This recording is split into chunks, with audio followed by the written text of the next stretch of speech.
Hai, apa kabar sahabat Halo Konselor? Semoga dalam keadaan sehat fisik dan psikis ya. Kesempatan video kali ini, Halo Konselor ingin membahas mengenai kecemasan pada mahasiswa.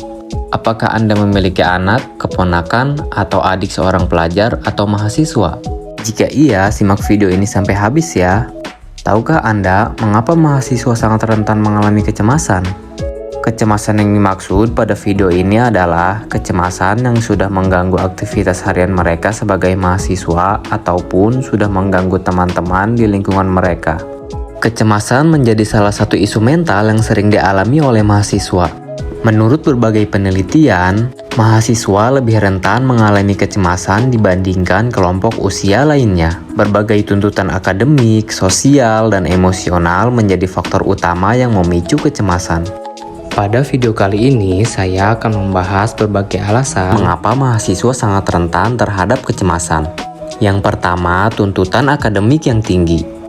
Perlu Anda pahami bahwa mahasiswa sering dihadapkan pada tekanan akademik yang berat, seperti tugas menumpuk, ujian, presentasi, dan penelitian. Tekanan untuk mendapat nilai tinggi seringkali membuat mahasiswa merasa terbebani, terutama jika mereka memiliki ekspektasi tinggi terhadap diri mereka sendiri ataupun tekanan dari keluarga.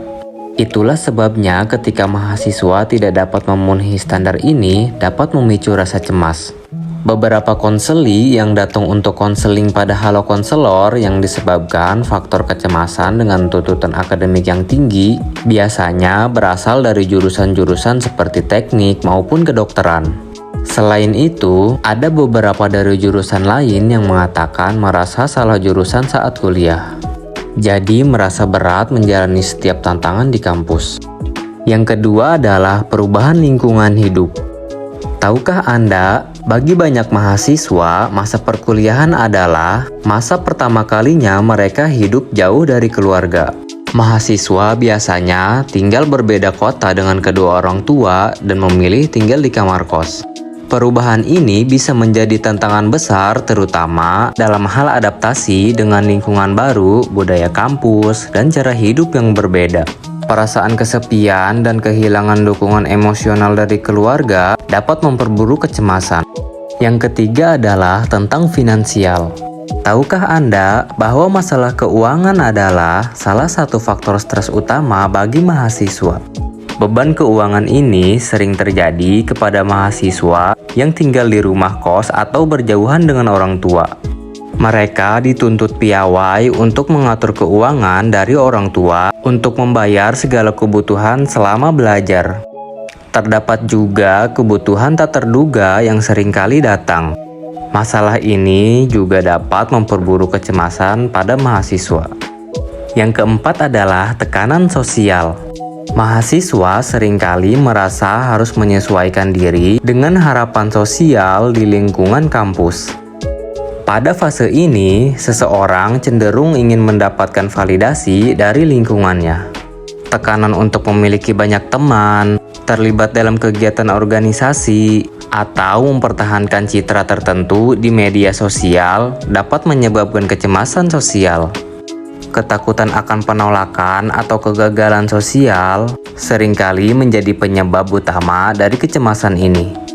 Yang kelima adalah peralihan ke dewasa. Seringkali orang tua merasa bahwa anaknya adalah anak yang manis sejak dini sampai duduk di bangku SMA. Namun ketika anak itu masuk dunia perkuliahan, ada yang berbeda. Masa perkuliahan adalah masa transisi menuju kedewasaan, di mana mahasiswa mulai memikirkan masa depan mereka. Keputusan terkait karir, hubungan, dan tujuan hidup seringkali terasa menakutkan dan tidak pasti. Ketidakpastian ini dapat memicu kecemasan.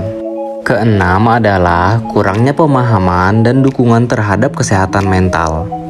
Sudah banyak literasi mengenai kesehatan mental, namun masih banyak mahasiswa yang tidak menyadari pentingnya menjaga kesehatan mental. Stigma terkait gangguan mental juga sering membuat mahasiswa enggan mencari bantuan profesional. Akibatnya, kecemasan yang dirasakan dibiarkan begitu saja sehingga menjadi masalah yang lebih serius. Yang ketujuh adalah kurang tidur dan pola hidup tidak sehat. Gaya hidup mahasiswa, terutama mahasiswa yang berjauhan dengan orang tua, seringkali tidak teratur, memiliki kebiasaan begadang untuk belajar atau menyelesaikan tugas. Kurang tidur dapat memperburuk kecemasan karena tubuh dan otak tidak mendapatkan waktu yang cukup untuk beristirahat. Pola makan yang buruk dan kurang olahraga juga turut berkontribusi pada kesehatan mental yang buruk. Itulah beberapa kecemasan pada mahasiswa yang umum terjadi. Masih banyak faktor lainnya seperti genetika dan pola asuh yang tidak dibahas di sini dan akan dibahas pada video selanjutnya. Selanjutnya, bagaimana respon mahasiswa terhadap kecemasan ini sangat bervariasi, tergantung pada individu dan konteksnya. Namun, ada beberapa pola umum yang sering muncul ketika mahasiswa menghadapi kecemasan, di antaranya menarik diri atau isolasi diri. Dari beberapa kasus konseli mengenai kecemasan, mengaku pernah mengisolasi diri di kosan atau di rumah. Menghindari diri dari teman-teman atau kegiatan sosial karena merasa cemas atau tidak mampu mengatasi tekanan yang ada. Mereka lebih sering mengurung diri di kamar selama beberapa bulan daripada bertemu dengan teman-temannya. Ada yang mengurung diri selama beberapa bulan, bahkan bertahun-tahun. Dengan ini, segala aktivitas jadi terhambat dan membuat mereka tidak produktif. Selanjutnya adalah peningkatan perilaku perfeksionis. Apakah Anda seorang perfeksionis? Kecemasan seringkali mendorong mahasiswa untuk berusaha sempurna dalam segala hal, mulai dari tugas akademik hingga interaksi sosial.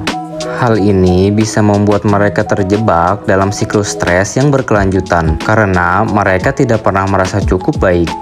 Alhasil, anak-anak Anda saat mengerjakan skripsi jadi enggan menghadap dosen pembimbing dan berakhir tidak kunjung selesai skripsinya. Respon lainnya adalah menghindari tugas atau kewajiban. Beberapa mahasiswa merasa terjebak dalam kecemasan hingga akhirnya menghindari tugas atau pekerjaan yang harus diselesaikan. Hal ini bisa memicu penundaan yang lebih besar atau disebut juga prokrastinasi, yang dampaknya dapat memperburuk kecemasan. Tidak heran saat mahasiswa mengalami kecemasan, durasi kuliahnya menjadi sangat panjang, bahkan ada yang berakhir tidak menyelesaikan kuliah. Respon lainnya ialah gangguan fisik atau emosional. Kecemasan juga bisa muncul dalam bentuk gejala fisik seperti sakit kepala, kelelahan, atau gangguan tidur. Beberapa mahasiswa mungkin juga mengalami perubahan suasana hati yang drastis atau merasa cemas secara terus-menerus, meskipun situasinya sudah berakhir. Gangguan fisik ini sangat mengganggu segala aktivitas mahasiswa sehingga dapat memperburuk kondisi kesehatannya. Respon selanjutnya adalah pencarian coping mechanism. Banyak mahasiswa mencari cara bagaimana mereka dapat mengatasi kecemasan, baik yang sehat maupun yang tidak sehat. Ada yang mencoba berolahraga, berfokus pada hobi, atau berbicara dengan teman dekat. Sementara itu, mahasiswa yang lain ada yang mencoba mengalihkan diri dengan cara yang kurang sehat, seperti konsumsi alkohol atau obat-obatan. Jangan sampai anak-anak Anda atau saudara Anda seperti ini ya. Selanjutnya, mencari bantuan. Banyak juga di antara mahasiswa yang cukup sadar akan kecemasan mereka dan memilih untuk mencari bantuan dari konselor kampus atau bergabung dengan komunitas untuk mencari dukungan. Mereka juga mencari informasi tentang cara-cara mengelola stres dan kecemasan. Pada fase ini, mahasiswa mulai sadar apa yang sedang terjadi pada mereka dan mencoba mencari bantuan profesional. Orang tua sepatutnya mendukung penuh untuk mencari profesional demi mengatasi keluhan kecemasan pada anaknya.